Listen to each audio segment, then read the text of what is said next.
texto agregado nomás que tenía el Word, en el PowerPoint.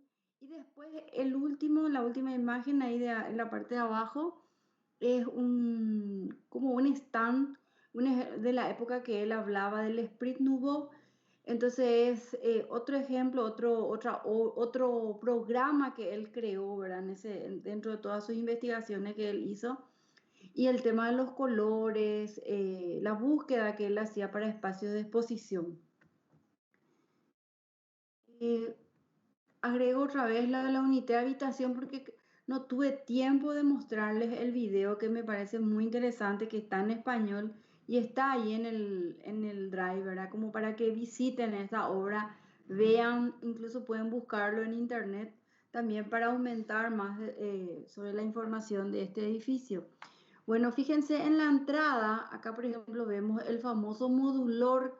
Le Corbusier, aparte de dibujante, escultor, él también hacía grabados y trabajó en la fachada de casi todo este edificio. Él dejó su marca, digamos, que es el modulor, ¿verdad? Que se puede ver acá, y eso generalmente está en la planta baja, en los accesos a sus edificios de la unidad de habitación. Este fue el primero y después dejó otros más en Francia, en Alemania y creo que en Suiza. O sea, unos 4 o 5 hay más de estos que son menores a esto. Este es el principal y el más visitado, el más importante, ¿verdad? Este es la unidad de habitación de Marsella, arquitectura con pretensiones urbanísticas, que fue pensado como un rascacielos tumbado sobre soportes exentos, terraza con fin colectivo para crear un sentimiento de cooperación y entendimiento social contra el aislamiento que dan las grandes ciudades. De aquí derivan los bloques de apartamentos con galerías comerciales que se ven, que están en la planta baja. Bueno, este es la Ville Savoie, una maqueta, y esta es la obra de Kurushek, que él llegó hasta Río Janeiro, Uruguay, Buenos Aires, pero la obra fue hecha, o sea, diseñada en Francia y otros fueron los que lo construyeron, ¿verdad? Y actualmente esta casa Kurushek es Patrimonio de la Humanidad. También ahora es un sitio, un museo donde se ven las obras de Le Corbusier, y es también un sitio donde se promueve la arquitectura de él, la arquitectura de esa época.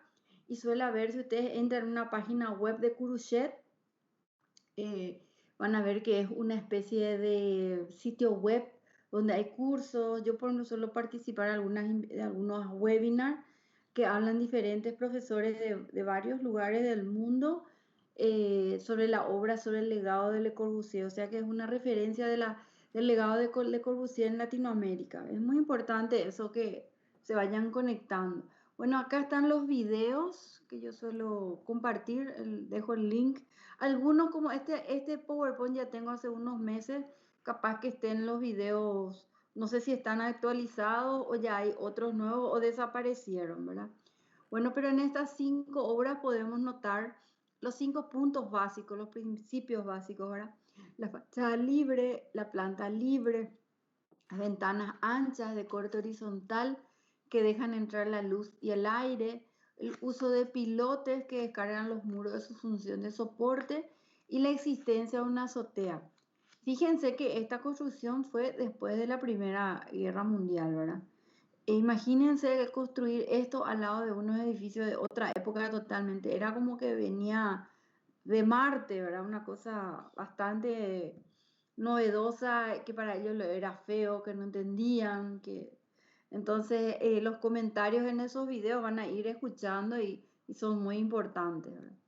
Bueno, después de la Segunda Guerra Mundial, él trabajó con el tema de la unidad de habitación, ¿verdad? Que son las que él, para levantar a Europa con todas las ciudades destruidas, los edificios eh, demolidos por la guerra, ¿verdad? Sobre todo por el problema con los alemanes, los bombardeos, ¿verdad? Entonces él también formó parte del Congreso Internacional de Arquitectura Moderna, que se llamó el CIAM, ¿verdad? Y de ese Congreso de CIAM también salió como digamos, como un resultado de todo ese encuentro, la Carta de Atenas, que es cómo proteger el patrimonio mundial, las ciudades, los centros históricos, y también hablaba ya de los edificios de patrimonio moderno. Bueno, esta es una obra, un conjunto de obras que él llevó a cabo en la India, al norte de la India, frontera con Pakistán. Bueno, cuando eso no había Pakistán. Acuérdense que la India está al sur en el Asia, está digamos, al sur. Es un subcontinente, no tiene casi frontera, sino el mar, el Océano Índico. Y en sus fronteras está todo lo que es el norte, el Himalaya y los países, digamos países, las culturas tribales que hay, que rodean a la India, ¿verdad? Y en la India vivían varias culturas por el proceso evolutivo de nuestra historia, ¿verdad? Así como en América los indígenas, los españoles, los brasileros, los europeos, bueno, en el Asia también había una fluidez en cuanto a lo que son las culturas. Acuérdense que la China fue el mayor imperio que llegó hasta casi Australia, las islas que están frente a Australia, Bali, todo eso, de Indonesia fueron conquistados por los chinos, Vietnam, Camboya, Tailandia sobre todo. Bueno, en la India también, ¿verdad? Digamos, la religión, la que es hinduista, después están otras sectas dentro de la religión de los hindúes, que es los Sikh, por ejemplo, y después también con el tiempo, toda esa masa de migración, entraron los musulmanes. Y los musulmanes no se llevan ni se pueden ver con los hindúes.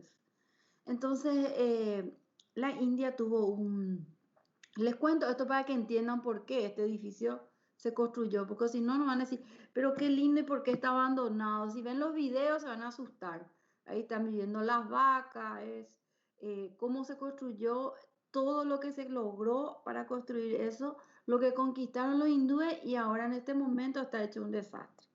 Entonces por eso puse algunos videos que pónganse a mirar, están muy interesantes, casi todos están en inglés porque yo descargué de un sitio de Inglaterra. Bueno, entonces les seguía contando que los musulmanes, pues acuérdense que en la religión musulmana no son todos árabes. Entonces hay gente que nació en la India que son musulmanes. Esto no fue, digamos, aceptado por el virrey de la India. Acuérdense que Inglaterra, ¿por qué está Inglaterra metida en esto? Inglaterra en ese momento con los reyes que tenían mucho, que era un imperio muy poderoso ante la Primera Guerra Mundial, sobre todo, después empieza a generarse como potencia Estados Unidos, ¿verdad? Inglaterra eh, tenía todas sus colonias y una de las más ricas era la de la India. Como era tan grande y con tanta población, mucho más que la de Europa, un solo país. Entonces ellos eligieron a un virrey que era el primo de la reina actual. Que si ustedes ven en la película de Carlos, del príncipe, de la corona, de Crown, es el que muere asesinado en un bote, en un yate, ¿verdad? Y él era el virrey y él decide, con una cuestión, en esa película en The Crown se entiende muy bien todo lo que pasó, por eso este edificio se construyó ahí. Eh, entonces el virrey toma, digamos, las cartas, las recomendaciones que hacen los reyes de Inglaterra cuando hay un problema territorial. Se leyó digamos, ese manual y decía que tenía que separarle a los hindúes de los musulmanes. Entonces, en una cuestión de una semana o menos de 10 días, el mayor movimiento humano de la historia se hizo en este lugar. Se separa la India, crea un terreno, un territorio que es Pakistán y le manda a todos los musulmanes a vivir en Pakistán. Y ahí es justamente lo que vemos, lo que está pasando ahora en Afganistán, ¿verdad? Que Afganistán son unas tribus que no se integraron ni con los hindúes, que también son vecinos de ellos, y tampoco con los pakistaníes, ¿verdad? Pero sí comparten la religión que es musulmana. mucho más conservadores son los afganos. Bueno, y Pakistán entonces se crea como país y después empieza a tener también mucho poder, ¿verdad? E incluso hasta este momento tienen armas nucleares. Pakistán es un país rico, ¿verdad? Así, digamos, con mucha minería, mucha población también, ¿verdad? Y tuvieron también una ayuda de los ingleses porque ellos fueron los que les separaron de los hindúes. Y entonces la India quedó solo para los hindúes, digamos así, y lo que son de las otras sectas que también. Y también en la India nace todo lo que es el budismo, porque ¿cómo es que se llama? Buda nace en la frontera entre la India y Nepal.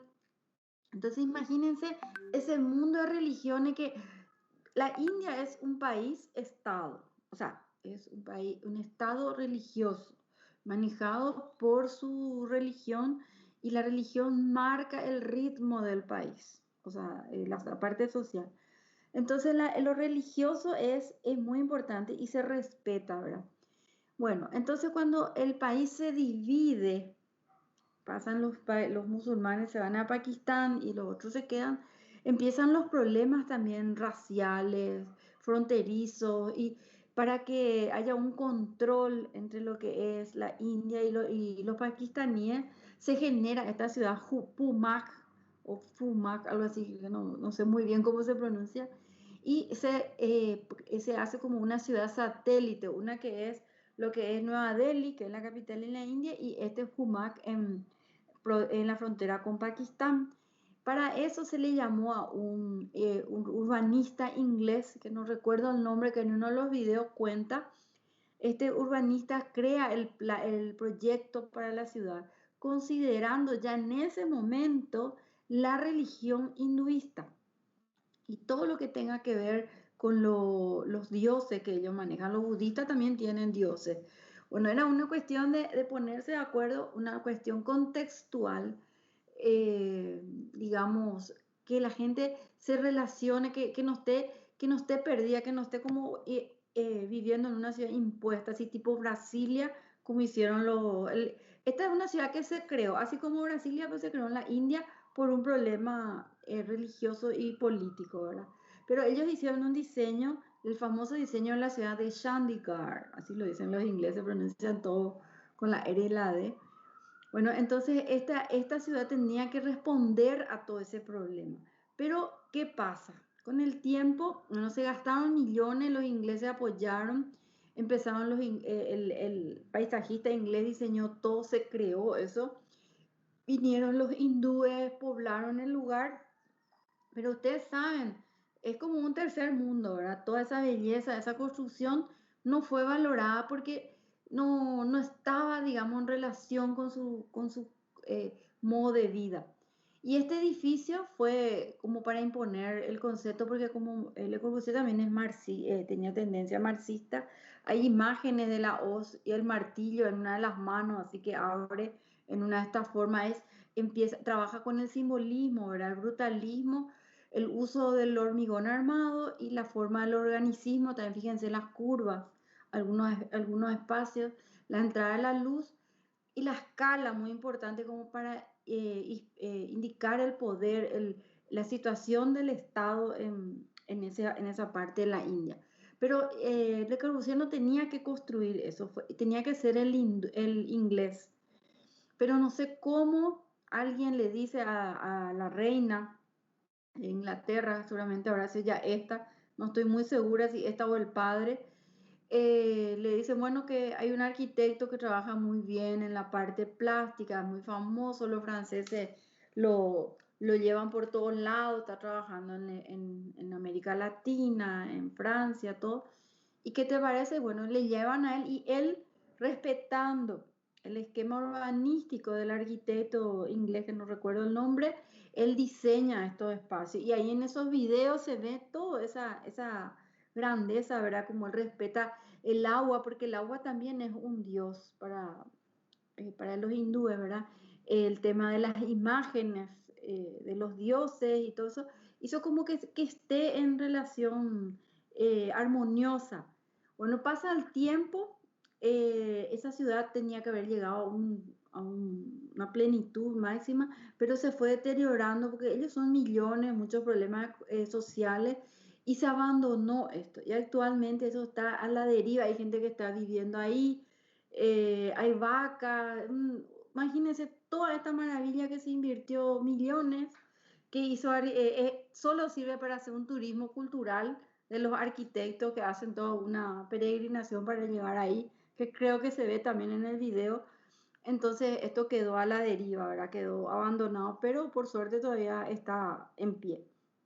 Bueno, algunas imágenes al interior, fíjense, no hay gente, está todo sin uso. Una obra, un elefante blanco de aquello, ¿verdad? Y esta fue una de sus últimas obras después de la unidad de habitación. Después habíamos visto el video de la Ronchamp, que es muy interesante, que hay todo el brutalismo, el uso del hormigón armado, el espíritu intimista, la relación con la religión, como él tuvo esa buena comunicación con los clientes. Hay muchos arquitectos que después Le Corbusier también hicieron ese paso importante, ¿verdad? De relacionarse y dar, trabajar con el cliente como para llegar a una buena obra, ¿verdad? Entonces, una iglesia sencilla, algo escultórica, con un simbolismo, ¿verdad? Que se habla de que es el vuelo del tocado de las monjas, una planta irregular, formas que toman caminos sorprendentes, como si se tratara de un ser orgánico y vivo, y usaba el hormigón. Y fíjense que hasta un espacio para que el sacerdote pueda orar y estar tranquilo también tenía diseñado. Una imagen en el altar para las peregrinaciones que tenía hacia las afueras. Bueno, y para terminar eso, hablamos de lo que él fue el precursor de la arquitectura racionalista, que pone en marcha su poderosa influencia durante las primeras décadas del siglo pasado, como rechazo a la ornamentación excesiva a la que habían derivado movimientos como el modernismo que vimos en el Art Nouveau. El contexto histórico, además, apoyaba esta nueva visión funcional de la disciplina gracias a los avances que se estaban produciendo en la industria, pero también a las necesidades que imponía una nueva clase obrera que llegaba en masa a las ciudades. La solución debía estar en un racionalismo en la arquitectura donde lo funcional primara sobre lo estético.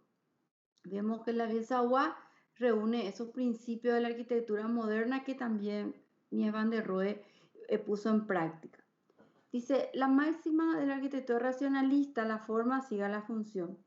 Que la forma debe obedecer a la función y no al revés, sigue siendo uno de los principios elementales que guían la actividad de la arquitectura y el diseño. Esta máxima tiene su origen en la Escuela de Chicago, que también a principios del siglo XX sentaría las bases no solo de los grandes logros de la arquitectura moderna, sino también de la disciplina actual. La máxima es atribuida a Louis Sullivan. Hace referencia a que todas las características de un edificio, desde su tamaño a su distribución, o sea, su planta, su diseño interior, debían derivar de su función. En ese sentido, lo estético procede siempre de haber respondido correctamente a las necesidades y funciones que un edificio debe cumplir. Bueno, ahí siempre les dejo algún sitio donde yo extraje la información. Bueno, y acá vamos a hablar ahora de Ludwig Mies van der Rohe, que nació en la ciudad de Agen, frontera con Bélgica y con Holanda, una ciudad histórica, porque ahí también está enterrado Alejandro Magno, o sea, toda una influencia romana, y hay una ciudad muy histórica. También tiene una iglesia muy importante, gótica, o sea, la influencia de la arquitectura y la historia influyó mucho en Mies van der Rohe. Él fue uno de los primeros directores de la escuela de la Bauhaus, y después ustedes saben todo lo que pasó, que los nazis le persiguieron y qué sé yo, tuvieron que cerrar la escuela, y él fue convidado, ¿verdad? Invitado a trabajar en las universidades americanas, y ahí después terminó trabajando ahí como profesor y después como director de la Universidad de Harvard, si no me equivoco. Bueno, es una de las obras que vamos a ir hablando, vamos a estudiar algunas de ellas. Entonces dice, Mies tampoco decepcionó a sus nuevos empleadores, que fueron los que los contrataron, ¿verdad?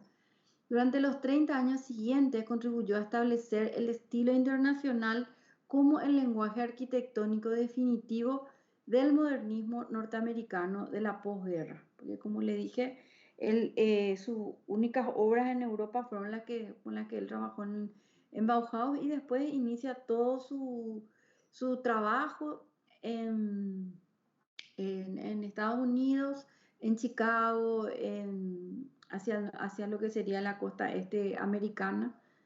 Bueno, y después influyó muchísimo en cientos de arquitectos en todo el mundo. Su estética de acero y cristal se convirtió en el arquetipo del término arquitectura moderna durante décadas. Incluso después de su muerte, él siguió teniendo, la gente se influenciaba en su trabajo. Los edificios de Mies se convirtieron en el principal objetivo de los postmodernos que posteriormente atacaron al estilo internacional. Eso justamente es muy importante para Historia 6 porque trabajamos sobre el postmodernismo, ¿verdad? Y ellos, todo lo que existía antes, ellos hacen unas críticas, ¿verdad? Las realizaciones.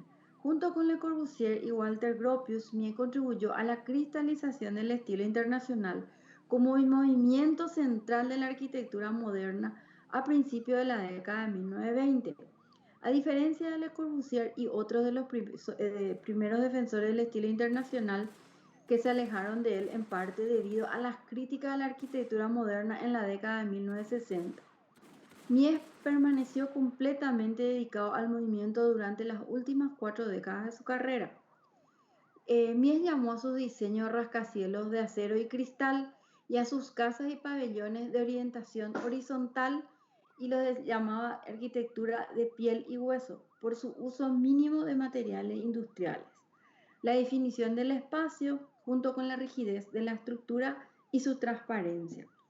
Su arquitectura promueve la disolución entre el interior y el exterior y la negación de la sensación de estar completamente encerrado por la forma que tiene y por los materiales y la integración con el paisaje, con las ventanas, los planos que vuelan, eh, los espacios que se conectan también es importante. En su lugar fomenta la máxima flexibilidad en sus configuraciones espaciales, lo que para mí significaba maximizar su utilidad espacial. Este es un ejemplo de una casa que él dejó en Europa, en la casa Tugenda en República Checa, que fue su primera casa verdaderamente moderna, un magnífico ejemplo de cómo utilizó las posibilidades de la construcción moderna para fusionar un edificio, una vivienda con el paisaje. Ay, un ratito, no sé cómo, voy a ver qué le pasó a mi PowerPoint, un ratito. Eh, Se me mezcló ahí. Voy a agregar uno y pasa nomás. Esto de...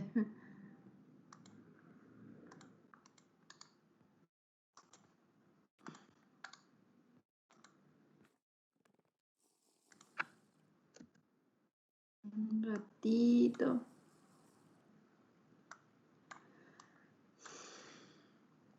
Bueno, y ahora vuelvo otra vez.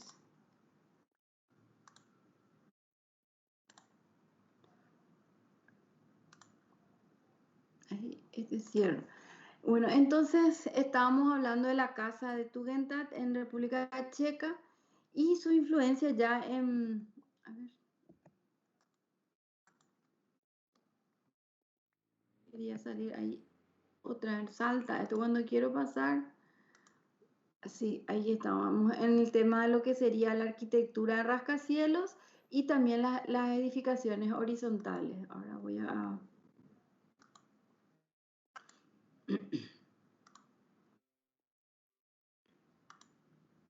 Es muy sensible.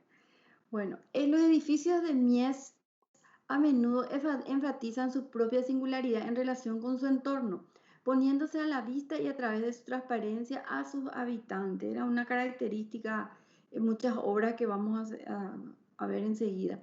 Esto hace que muchos de ellos, como el pabellón alemán de Barcelona se llama, sean ideales para funciones públicas, pero también hace que algunos, como la casa Faubourg, sean notoriamente difíciles de habitar cuando se necesita privacidad. O sea que no todo, como ven, fue un experimento de investigaciones que ellos hacían en algunos espacios universitarios, como también con los clientes, ¿verdad? Y justamente la casa Fargo fue un trabajo un poco negativo, pero si también él no practicaba, no probaba, no veía cómo esto salía, quizás cómo se llegaba a tener este registro, ¿verdad?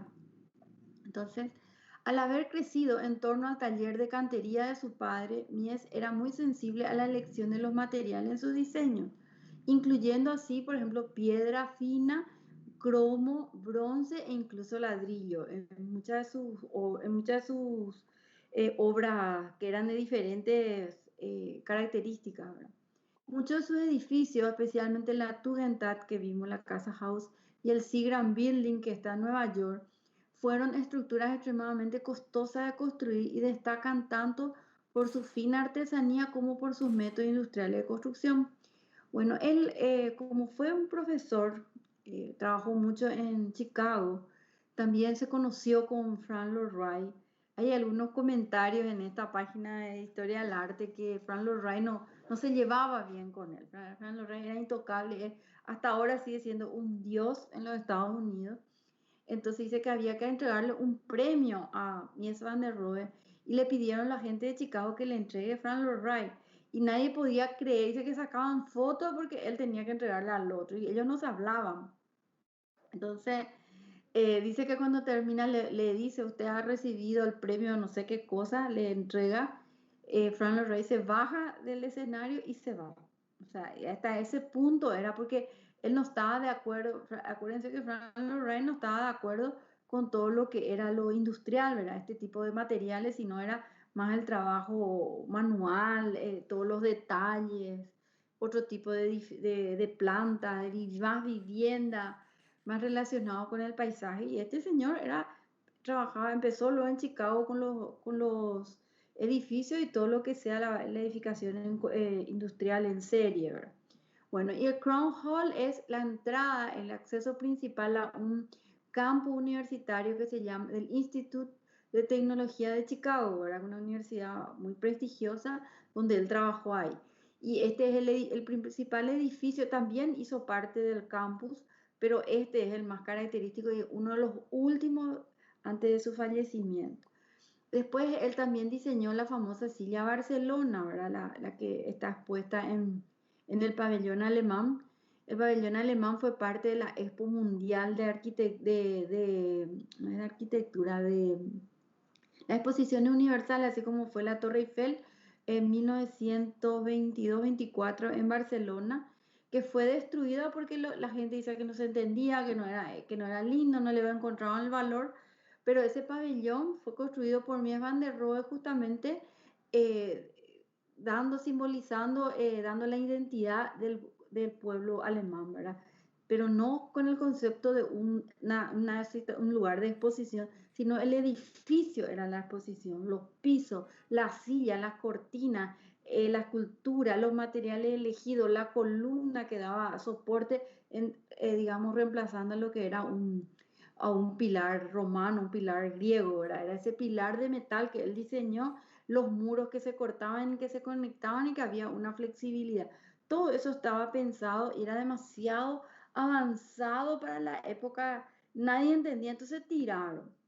Después se demolió todo el espacio ese que fue Expo, fue abandonado y después hubo un rescate, una fundación de arquitectos hacia 1960-70, buscan recuperar todo eso, incluso reconstruyeron y lo llevaron dentro del parque este del Montjuïc, que se llama, que está en Barcelona, cerca del lugar donde fueron las Olimpiadas de Barcelona. En ese lugar se expuso, está ahí a mano, la gente que visita lo puede ver, ¿verdad? Entonces, imagínense la importancia también de Mies en el paso digamos, de nuestra profesión de arquitectura, porque podemos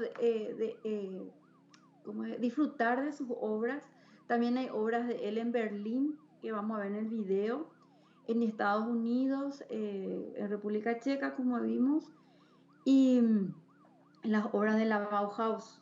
Bueno, este último en Nueva York también. Bueno, Mies es considerado el edificio del Crown Hall de la Universidad de Tecnología de Chicago, es considerado por muchos como el edificio más importante de Mies. Es la pieza central de su plan de campus, más amplio para el IIT, Institute, Illinois Institute of Technology, que comenzó a desarrollar tan pronto como llegó invitado por la escuela hacia 1938. Al final se construyeron unos 20 edificios según sus diseños entre los años 40 y mediados de los 70, aunque tres de los edificios originales del Instituto Ardmore, construido entre 1891 y 1901, se dejaron intactos en el extremo oeste del campus. El Crown Hall se integra perfectamente en el esquema general del campus, no solo por la uniformidad de su estilo, sino por seguir exactamente la misma retícula modular que Mies utilizó en los terrenos. El edificio al que se accede por una escalera baja situada en el centro de una de las largas fachadas emplea una simetría exterior clásica, elevada sobre el zócalo del sótano, que le confiere una discreta monumentalidad y señala la centralidad de la escuela de arquitectura que alberga dentro del gran estudio del IIT. Acá vemos la obra, algunas de unas vistas del exterior, fíjense, sobre elevado, como ellos hablan de buscando una monumentalidad. Los materiales que vemos, la integración con el entorno, con los árboles, con el campus, ¿verdad? Vemos los otros bloques de la universidad que están atrás y le vemos acá a Mies van der Rohe al interior, como él trabajó también, digamos, con los espacios, ¿verdad? El Crown Hall es considerado por muchos como el más importante, ¿verdad? Acá se construyeron 20 edificios, después tras la destitución de Mies como arquitecto del campo en 1958 se encargaron a otras empresas como Skymore, Owen y Merrill varios encargos de nueva estructura, incluida la biblioteca principal. El Crown Hall se integra perfectamente al campus, no solo por la uniformidad de su estilo, sino por ser exactamente la retícula del espacio. Bueno, ahora vamos a hablar de la casa Farnsworth, que es la historia de, creo que está después la imagen. Ah, no, allá adelante está la historia. Uy, sí, ¿dónde se me fue organizando todo? Bueno, en el video, entonces que me confundí que buscando una cosa y leyendo se me traspasó la imagen. Pues la famosa casa blanca transparente que está sobrelevada y muy parecida a la de la Universidad de Illinois. La casa Farnsworth fue la residencia más emblemática después de la posguerra y representa sin duda lo último en la arquitectura residencial minimalista con materiales industriales. Se diseñó como un refugio de fin de semana para la familia Farnsworth, que era la señora Edith, una médica que poseía 9 hectáreas o acres de tierra a lo largo del río Fox, a 50 millas de Chicago, cerca de Planos, durante una ciudad. La construcción de la casa, evidentemente, es sobre las vigas en la estructura de hormigón, con una caja sencilla cerrada por los 4 lados con muros cortina de cristal desde el suelo hasta el techo. Esta estrategia disuelve casi por completo la distinción entre el interior y el exterior, lo que lleva a sus habitantes a un diálogo constante con la naturaleza, tanto suspendidos sobre ella como inmersos en ella. Sin embargo, la construcción de la casa resultó más compleja de lo que se ve en el diseño. Aunque los pilares verticales de la casa y los pilares de la terraza baja parecen estar simplemente soldados a las losas horizontales, el peso que soportan es tan grande que las uniones soldadas serían imposibles incluso con acero. En lugar de ello, estas uniones se atornillan, se alisan minuciosamente para que parezcan soldadas y se pintan, que es lo que ahora hacemos cuando trabajamos en metales. Los excesos de gasto que generó esto, agravado por el aumento de los costos de materiales debido a la guerra de Corea, llevaron a Mies a una demanda con el propietario de la casa porque él no cobró su honorario. Mies ganó ese problema, esa demanda, pero tuvo un problema muy grande en cuanto a la reputación pública. Eso también influye mucho cuando uno hace un trabajo así, en exceso en cuanto a los gastos y el tipo de materiales elegidos, ¿verdad? Por su parte, Farnsworth nunca se sintió del todo cómoda, la señora Farnsworth, cómoda en la casa, ya que Mies la diseñó para que no tuviera prácticamente ninguna intimidad. En efecto, estaba casi completamente a la vista del entorno natural sin correr del todo las cortinas, y acabó instalando una pantalla de bronce en el porche que también servía para combatir a los insectos. Los fríos materiales de construcción y el tipo de material mobiliario diseñado por Mies no contribuyeron a disipar la imagen de un edificio carente de calidez e ineficiencia energética, que es lo que ahora nos preocupamos también en el tema de la temperatura, del microclima que debemos generar, ¿verdad? Imagínense Chicago, una ciudad que está a 20 grados bajo cero, lo que habrá sido.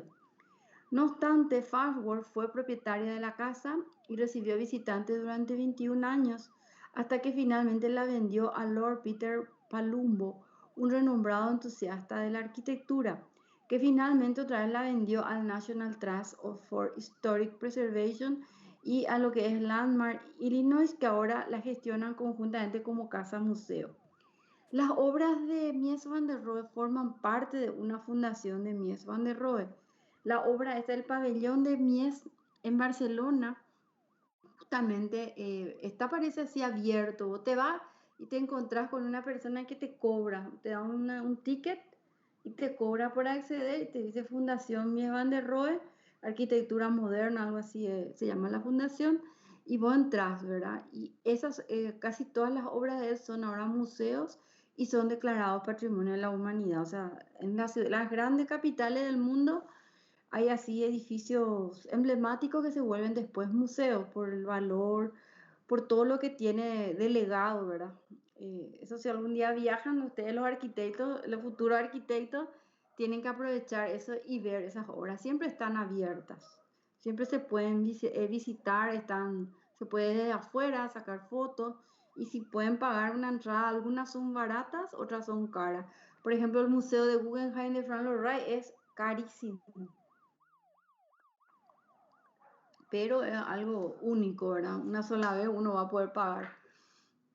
Pero este no era tan caro, creo que era 6 euros, algo así, y te permite ver, recorrer, sacar fotos. Y hay una explicación de cómo fue construida, puedes dar hacer un recorrido, ver los materiales y te das cuenta por qué era un pabellón de Alemania. Por ejemplo, el caso del edificio del pabellón alemán, porque usó materiales que representaban a Alemania y usaron el color de la bandera negro, rojo y amarillo en los materiales, en el ambiente que se veía, ¿verdad? Bueno, el edificio Seagram, que es uno de sus últimos edificios, los que trabajaron en la parte industrial, todos de acero y edificios verticales, está ubicado en Manhattan, Nueva York.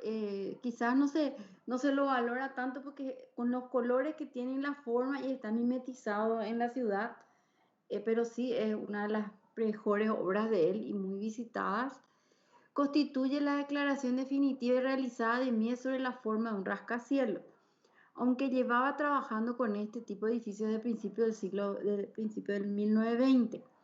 El Seagram fue el primer encargo de una torre de oficina que pudo él construir y el primero en Nueva York, que en la década de 1950 se estaba convirtiendo en el centro de los rascacielos como símbolo del modernismo corporativo estadounidense. La forma del Seagram ya empezó en Chicago y fue llevando a cabo en otras ciudades. O sea que hay muchas parecidas a esta, como una serie. Pero el principal es el que está en Nueva York. Philip Johnson, también discípulo de Mies, recibió el encargo de diseñar el restaurante Four Seasons en su interior. El diseño de Mies es algo discreto, como ya había hecho con los apartamentos Lake Shore Drive en Chicago. Mies optó por encerrar la estructura de acero revestida de hormigón ignífugo, o sea, en contra de lo pensado para evitar los incendios, en una carcasa metálica y luego enfatizar cada tímpano vertical con una viga en I ornamental que se elevaba a toda la altura del edificio y reforzaba la sensación de verticalidad.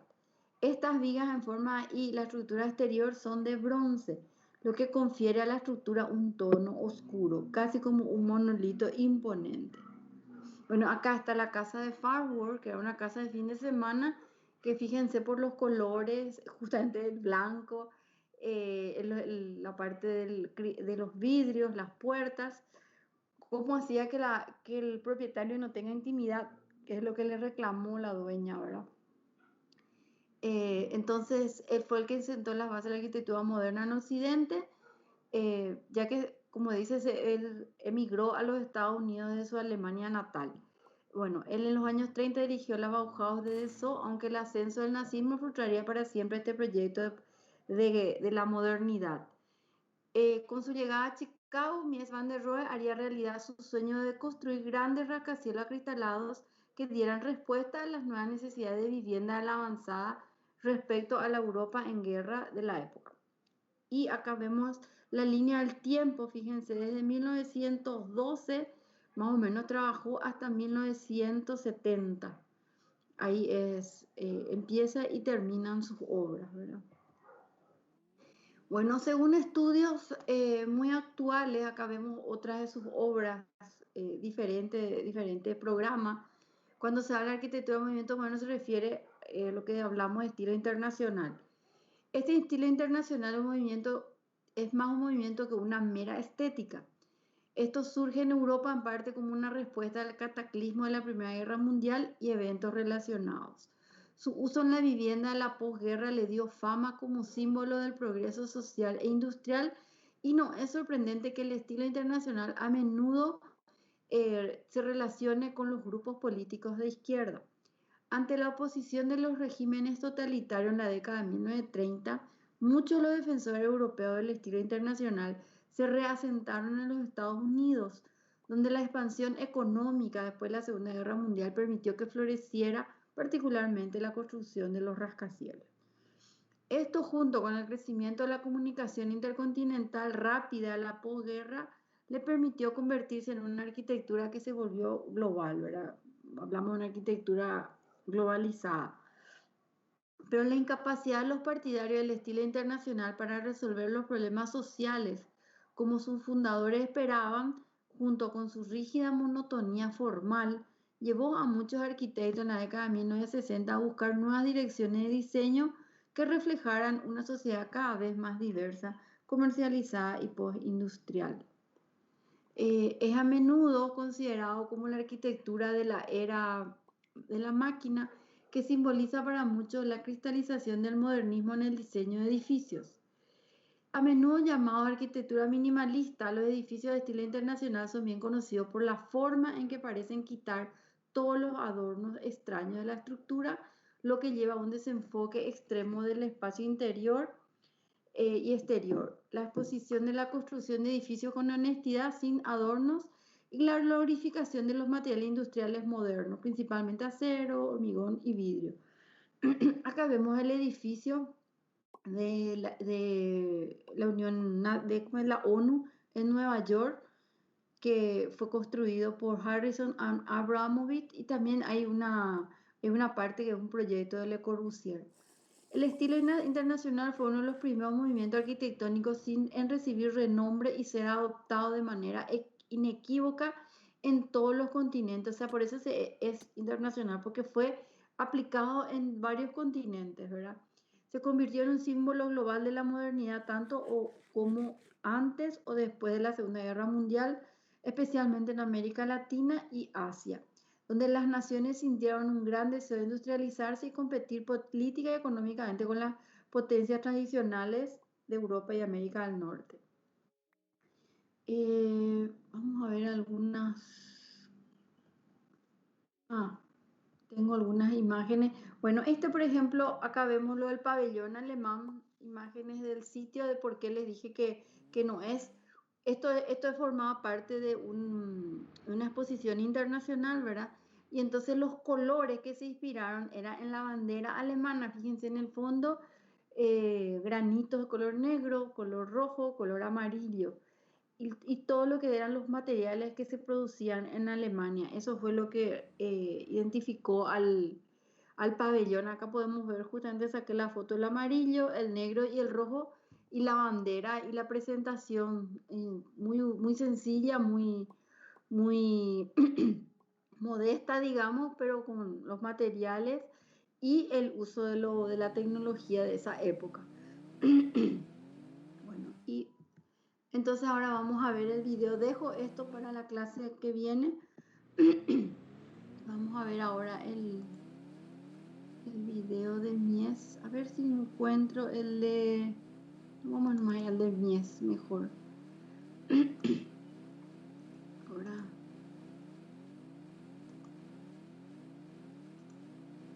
Vamos a ver el video,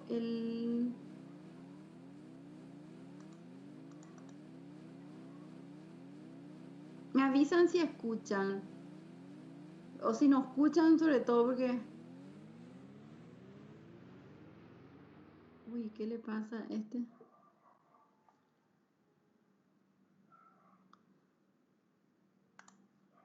Ay, que voy a...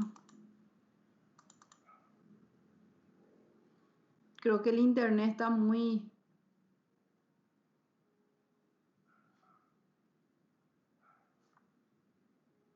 Ay, es chiquitito el video. Vamos a ver otra vez.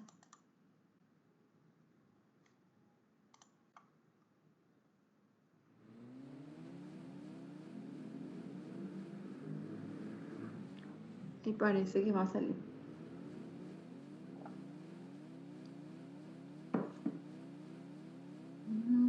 Ustedes no pueden, no están probando para ver un poco el otro. Yo estoy probando ahora, bro. Seguramente el internet, porque hoy, por ejemplo, esta siesta yo di clase y sin problema A compartí mí todos me los carga bien. videos a mi noche. A mí ya. Si querés, podés compartir, si te parece, porque no sé por qué yo no puedo ver. Si querés, podés compartir, eh, vos sos Dani, ¿cómo es? David, David. ¿No podés pasa que yo siempre compartir vos? tengo problemas para compartir mi pantalla, bro. ¿Qué? Que yo siempre tengo problemas para compartir mi pantalla. Hijo, justo, ese sí que no me esperaba, y tan lindo el video. Intenta cargar, profe. Voy a volver otra vez, sí.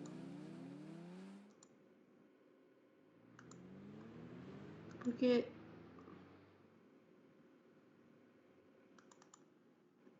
para colmo no tengo ni descargué ya en mi computadora, si no les mostraba de ahí. Solamente tengo en el Drive, porque nunca tuve este problema. Voy a ver un poco si recuperé en mi descarga. Alguno me quedó. No, ninguno de los videos dejé. Pasé todito ahí. Ay. Y si descargo de ese. Voy a ver si puedo descargar. No se puede. Ah, voy a ver. Eso va a ser más fácil.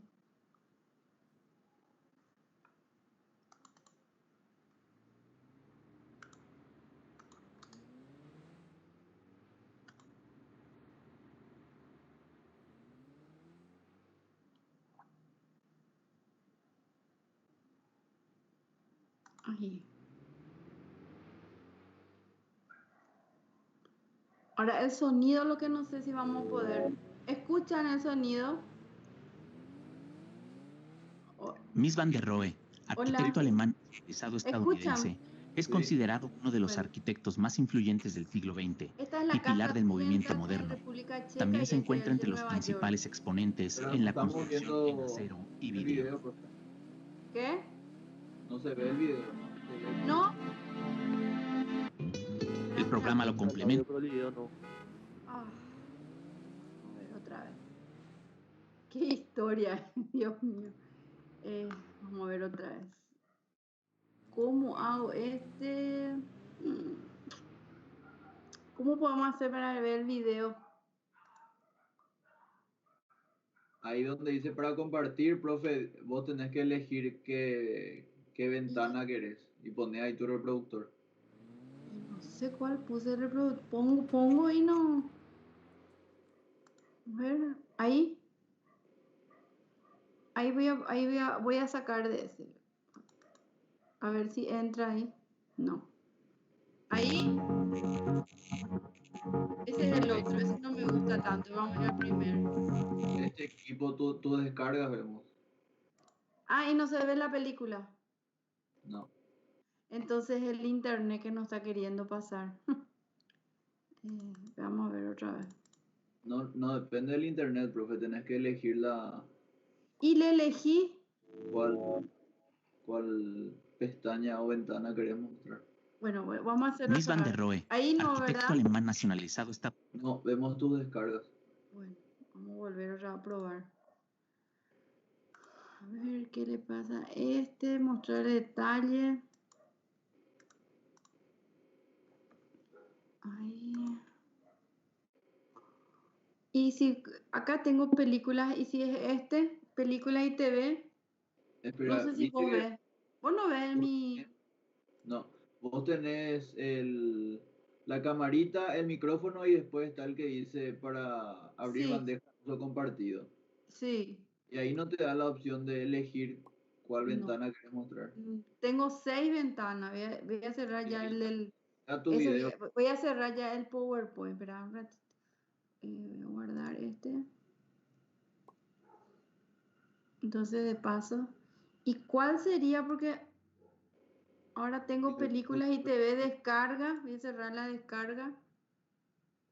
No voy a cerrar porque ahí yo veo la descarga. No sé si vos ves mi descarga.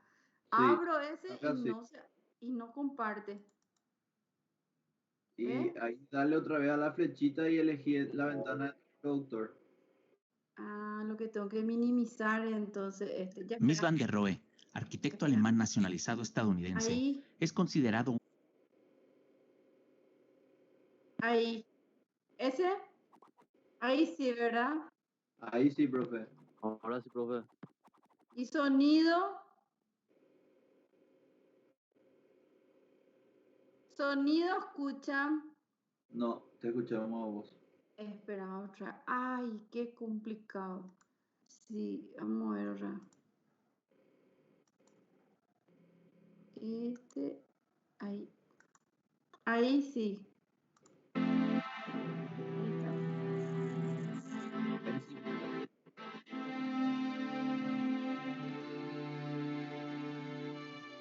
Ahí está el pabellón alemán que les dije de Barcelona. Empieza por esa hora, que es la más conocida, la que está obra abierta a paradigma de la todo. arquitectura del siglo XX. El proyecto presenta una composición de magnífica simplicidad que albergó el edificio de la Delegación de Alemania en la Exposición Internacional de Barcelona de 1929. El edificio, más pequeño que una casa unifamiliar, explora los conceptos de planta libre y la continuidad de los espacios. El principal objetivo del inmueble sería plasmar los postulados del entonces naciente movimiento moderno, así como la utilización de nuevos materiales y técnicas constructivas. El programa se distribuye a través de 3 zonas bien definidas. Un patio de recepción, en donde se localiza el acceso y contiene un espejo de Acuérdense agua que al ras del piso.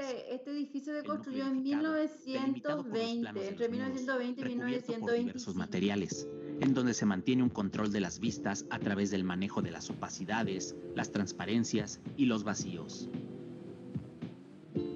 Y el patio trasero, cerrado por paredes y con la presencia de otro espejo de agua, sobre el que se levanta la célebre estatua Alba de Kolbe.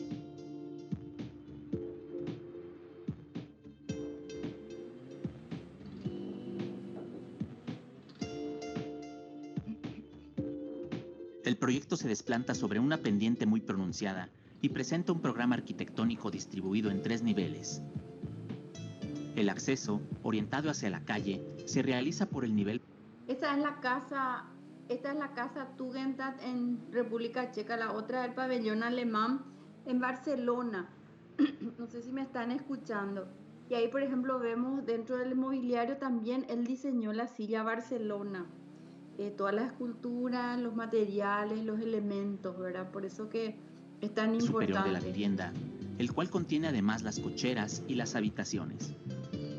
Los pisos restantes se hunden en el terreno para adaptarse a la topografía. El nivel inferior aloja espacios de servicio y funciona a manera de basamento en la composición de la fachada posterior. El nivel intermedio lo conforma el área social del proyecto. La Villa Tugendhat proporciona una combinación del uso de la planta libre con espacios más restringidos dentro de un uso doméstico.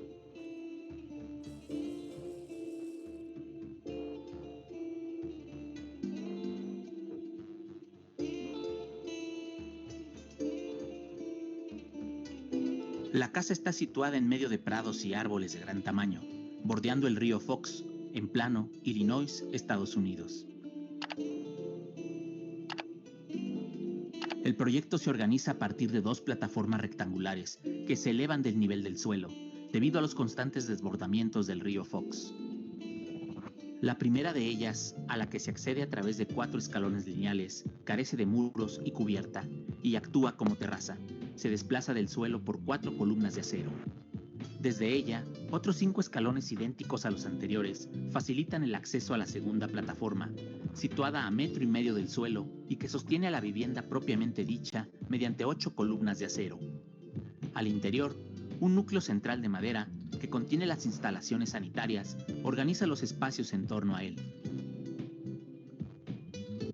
Fíjense en el tema de lo que es la inspiración que les puede ayudar. Este tipo de video que yo les comparto para que les ayude en cuanto a su concepto, en la parte de arquitectura, en la elección de materiales y para que comprendan, ¿verdad?, cómo fue evolucionando todos estos conceptos que estos arquitectos de la arquitectura moderna fueron innovando, fueron creando, ¿verdad?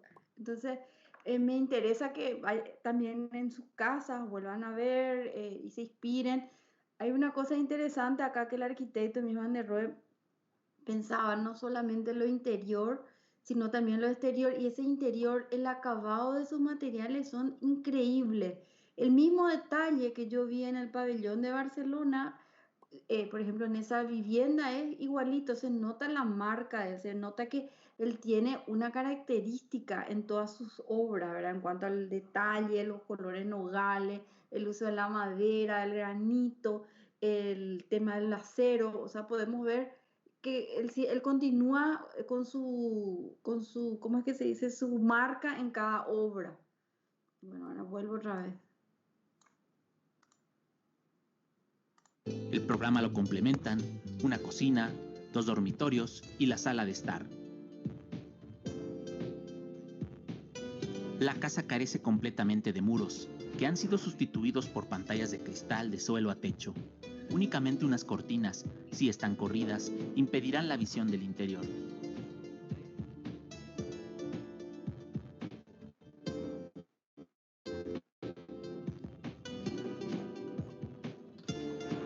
Chicago. El proyecto lo componen 2 torres de vidrio y acero, siendo una obra paradigma que refleja claramente el estilo internacional. Las 2 torres, de base rectangular, se desplantan de manera perpendicular una con la otra. Ambas cuentan con imponentes vistas sobre el lago Michigan.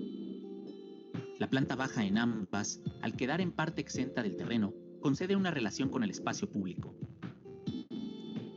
Las torres, idénticas en su concepción volumétrica, se elevan desde el suelo mediante columnas de acero inscritas dentro de una retícula. El acero cumple la función de estructura visible y elemento articulador, mientras que el vidrio se utiliza para rellenar los espacios libres sobre las fachadas, manteniendo todas las caras de las torres iguales, sin privilegiar orientaciones visuales.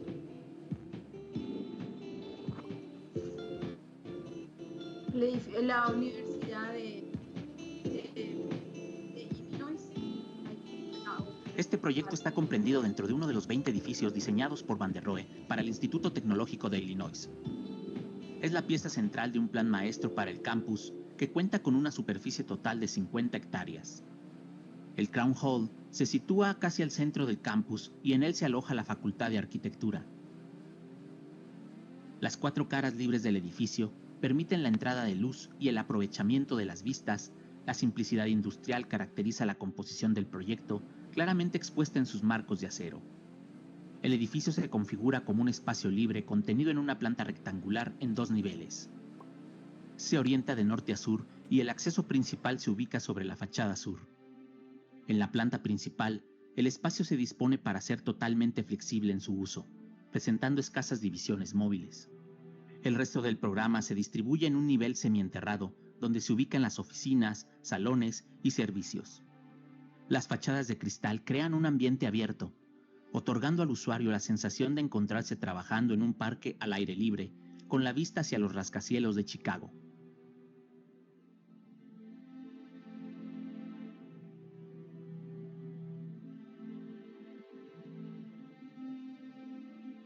Se trata de una torre de oficinas proyectada por el arquitecto alemán en colaboración con Philip Johnson. Consta de 39 pisos, con una altura total de 157 metros. El desplante del edificio ocupa solamente una parte del predio, con la intención de alejarlo de la orilla de la calle, con lo cual se genera una plaza abierta de gran actividad, enmarcada con 2 espejos de agua de gran tamaño y asientos al aire libre. El plano horizontal de la plaza se extiende a través del umbral de acceso hasta el vestíbulo en la planta baja, creando una conexión entre el interior y el exterior. La fachada se caracteriza por elementos estructurales verticales que recorren la altura completa para dar soporte y sujeción a los ventanales corredizos, que lucen en bronce revestido de negro. Los interiores, a cambio, reflejan la pureza de cada planta en un blanco absoluto dividido por su característica cancelería negra.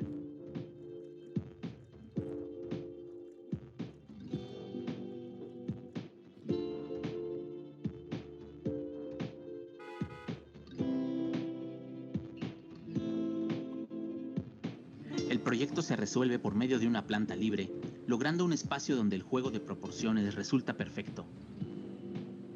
El edificio es de planta rectangular de 52 metros de largo y 27 metros de ancho, con 8 metros de altura distribuidos en 2 plantas. El primer nivel es transparente y se organiza a través de una galería perimetral en torno al núcleo central de cristal.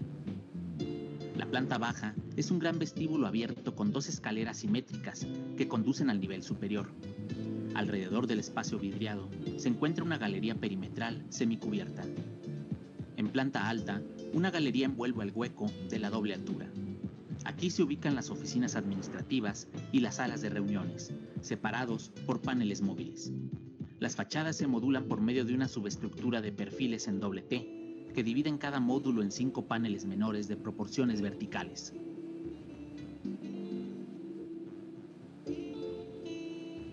Este es el de Berlín. Muy interesante, que es diferente El al proyecto resto. se aleja del edificio cerrado, compuesto por muchas salas temáticas, para generar un gran espacio libre, vidriado, permeable y versátil. Se exhibe principalmente arte del siglo XX, con particular énfasis en obras de la Bauhaus, expresionismo, cubismo y surrealismo. El edificio se presenta como una caja de acero y vidrio que se levanta sobre un zócalo de piedra, generado por la diferencia de niveles de la calle. Se trata de una estructura de acero, rigurosamente geométrica, donde el módulo rige todo el edificio como principal ordenador, desde su escala general al más mínimo detalle. Se encuentra distribuido en 2 plantas de exposición, una planta enterrada que forma el zócalo y una planta alta que constituye el pabellón transparente, totalmente libre, que se apoya en 8 columnas, quedando exentas las 4 esquinas. Se pone de manifiesto una estricta separación entre la estructura envolvente y los elementos definidores del espacio, ya que el cerramiento se encuentra retirado del límite de la cubierta y la línea de columnas, creando una galería alrededor del pabellón. Bueno, Sí. esta es una obra, voy a tratar de mostrarles así rápido. El otro no es tan espectacular como este video. Un poco, Voy a abrir primero el... Ahora voy a intentar hacer yo cómo compartirles. Es un minuto nomás que les voy a dejar para que ustedes busquen en sus casas. Acá, a ver cómo era que hice.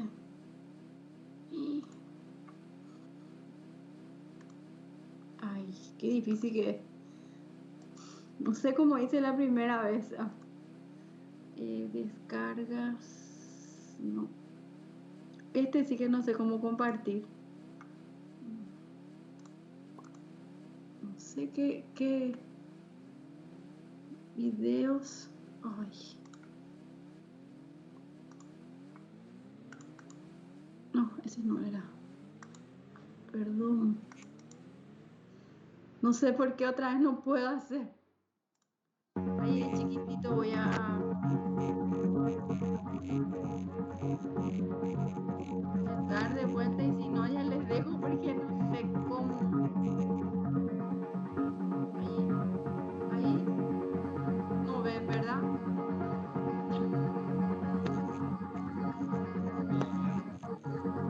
no se ve. Es todo un tema para compartir. No sé cómo era, no sé si me puedes ayudar otra vez. Y no sé, Ahí, sí, es como hiciste hace rato, profe. ahí. Bueno, en este hay plantas. Ahí sí ya vemos y escuchamos. Para mirar en su casa, pero ahí imágenes, plantas y plantas de calle. Invito a arrancar. Interesante la, son la misma, más o menos la misma edición que como hizo el video, ¿verdad? Pueden compartir y mirar lo que les dije, la evolución que él tiene, ¿verdad? ¿Cómo se dice? La evolución que se ve en él, ¿verdad? El uso de los espacios, los programas que fue creando, me encanta ese uso del terreno, la visión sobre el paisaje, ¿verdad? Importante, la fluidez en la planta, el uso de los materiales, tiene muchas Profe, características, ¿sí? profe, ¿será que puedes bajarle un poco la música Ahí, de fondo? Porque ahí sí, no se escucha lo que está diciendo. es Sí, muy sí, para importante que el se escuche lo que está legado. diciendo. Sí, el legado que él nos deja, ¿verdad? En cuanto a los materiales, el programa, la forma como, digamos, el interior, los materiales que eligió, la integración con el entorno, es muy lindo como para que le den una mirada y le sirva de inspiración también para sus proyectos, si quieren hacer digamos, o alguna reflexión crítica que les llega a pedir alguien, un profesor, esto, digamos, motiva mucho, ¿verdad? Es el uso de los materiales, la fluidez, el conocimiento que tenía para cada espacio donde necesitaba poner luz, usaba un material que reflejaba esa luz. Los materiales nuevos y el tema del mobiliario que él introduce, muy interesante, ¿verdad? Que se va repitiendo, que es la famosa silla Barcelona. Como les digo, son videos muy interesantes que están, me busco así en internet, en YouTube, en las páginas web y trato de descargar. Algunos no me dejan, otros sí, ¿verdad? Pero de otra forma no vamos a conseguir estos materiales porque a veces en fotos son muy poca la información que podemos conseguir. Fíjense esta distribución de la planta, ¿verdad? Tan sencilla y tan rica. Bueno, voy a llamarla, mientras ven, llamo la lista. Vamos a ver cómo puedo hacer para ver ay no, vamos nomás a mirar así rápido. Fíjense los materiales que pueden ser temporales, que él va cambiando, va generando un ritmo, un movimiento dentro de su planta. Hasta la iluminación es cierto que es típico de una época, pero es algo que sirve, que es vigente todavía para nosotros. Y otra de Berlín, ¿a dónde pasa esa hora? Ah, Illinois. El edificio.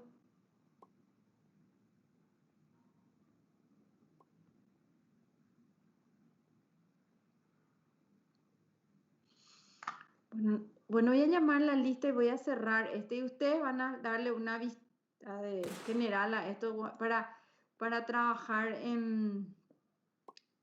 para la parte del, digamos, vamos a tener el parcial, pues entonces me gustaría que miren, que se vayan recordando de los materiales, de la característica del movimiento y de la arquitectura de Mies van der Rohe. Bueno, en cuanto al test va a ser teórico, ¿verdad? Hasta Mies van der Rohe vamos a entrar, o sea que el PowerPoint que está ahí subido en el Drive es sobre eso. Y después seguimos otro arquitecto, vamos a trabajar ya eligiendo obras y vamos a trabajar también en lo que es exponiendo en clase, ¿verdad? Eso que le dije para el segundo y tercer parcial vamos a trabajar así y con las investigaciones y haciendo trabajos de A2 como máximo, más de eso ya no. Bueno, voy a anotar, Adrián, ¿cuál era tu apellido? Adrián, Alex, Ando. Está Adrián. ¿Cuál es tu apellido, Adrián? Adrián. Después está Andrea Benítez. Araceli Delgado. Lo que voy diciendo ya se pueden retirar. Bernal, ¿cuál es el nombre de Bernal? Adrián Bernal, profe. ¿Y por qué sale otra vez 2 veces? ¿Vos estás entrando en 2 veces? No, hay otro Adrián, seguro. Y eso es lo que quiero que me digan, por favor. ¿Quién es el otro Adrián? Después Cecilia Franco. No me contesta el otro. Bueno, voy a anotar Adrián y después voy a echar vista a mi lista, ¿verdad? La que tengo. Dayana Ann. Adrián Rodas sería. Rodas, ¿verdad? Sí. Bueno, 8 le tengo a Dayana. Daniel Cristaldo, que es el que me estuvo ayudando, ¿verdad? ¿O era David? David Samaniego, el que me ayuda siempre. David Samaniego, como nos vemos, yo por las voces me tengo que ubicar. Les tengo que ubicar a ustedes.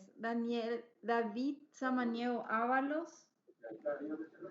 Giselle Silva, que me acuerdo de ella. Joel Cabrera. Número 12, Karina Duré. Presente, profe. Gracias.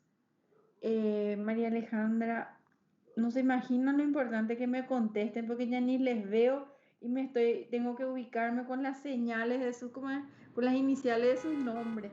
María Alejandra Servián, hasta ahí llegué. Mauricio Ledesma.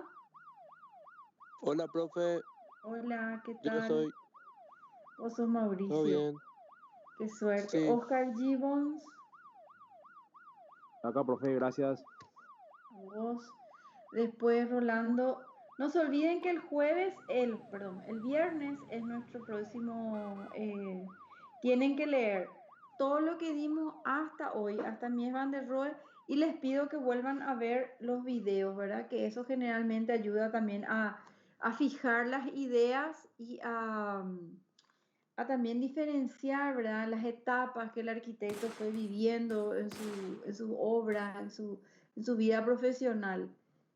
Bueno, ahora el último que llamé fue Mauricio, después Oscar, Rolando Alvarenga y Sol Ruiz Díaz Jorge. No sé si hasta ahí está, no hay alguien más que yo no le llamé. Adrián Roda, Alex Ando, Andrea Benítez, Araceli Delgado, Adrián Bernal, Cecilio Franco, Dayana Ann, Daniel Cristaldo, David Samaniego, Giselle Silva, Joel Cabrera, Karina Duré, María Alejandra Servián, Mauricio Ledesma, Olga Gibbons, Rolando Alvarenga y Sol. Bueno, y les pido que por favor sigan mirando los videos, no solamente para recordarse de lo que doy, sino que para aprender, para inspirarse.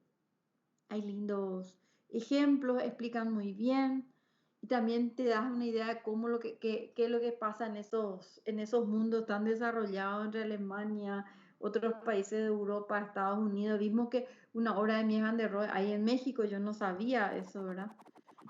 Así como Le Corbusier tiene sus precursores, sus discípulos, que llegaron a Brasilia y Buenos Aires, por ejemplo. Bueno, y eso es todo y nos vemos el otro viernes. Yo voy a entrar en el examen, voy a preguntar a ver alguna cosa y va a durar 3 horas, ¿verdad? Empieza en la hora y termina. No se olviden de eso porque nos van a tener tiempo. No quieren más los profesores que hagamos de 5 horas, máximo 2, o sea, máximo 3 y 2 horas como mínimo. Yo les voy a dejar 3 horas para completar, ¿sí? ¿Y el horario es fijo? ¿Comienza Sí, sí o sí en tu hora de clase o sí, sí, desde el sí, momento en que abrimos corren las 3 horas? desde que abren. Pero el horario es de la clase del horario, yo siempre marco desde ese horario. No es que yo hago, la chica me hace la técnica, yo justamente para evitar equivocarme ya le pido. Ah, ya, entiendo. Sí, voy a poner de 1:30 a 3:30 más o menos. 3:30, 4. Voy a ver cómo hasta dónde ella me autoriza, porque tienen orden de arriba. Ok. Pregunto porque también hay otra forma que es desde el momento en que abrís. Y tenés todo el día, pero desde qué No, momento que abrís. nosotros ya nos prohibieron, ya conozco eso. A nosotros la historia y, tipo C, ya le retó a las otras profesoras que hicieron así, ya no quieren más y quieren que seamos más estrictos. Ok, Así profe. que es un examen nomás que les pido eso y después vamos a hacer con trabajos prácticos. Bueno, profe. Vamos a Quedamos. exponer en el grupo, o sea que no se desesperen, vamos a, si hay algún problema en una nota, vamos a mejorar en la otra, ¿verdad? Para tratar también tenemos que cumplir pues ciertos puntos que nos exige la universidad, ¿verdad? Y ahora las exposiciones ya no va, el examen no va a ser entregando, sino me van a exponer. Eso también, eso es lo nuevo, eso que nos pidió que le hagamos activar más en clase y después las visitas al lugar que tenemos que hacer, a a unos edificios de la época. Eso tenemos que organizar para el mes que viene, una visita por mes y organizando con la delegada, para que todos se pongan de acuerdo.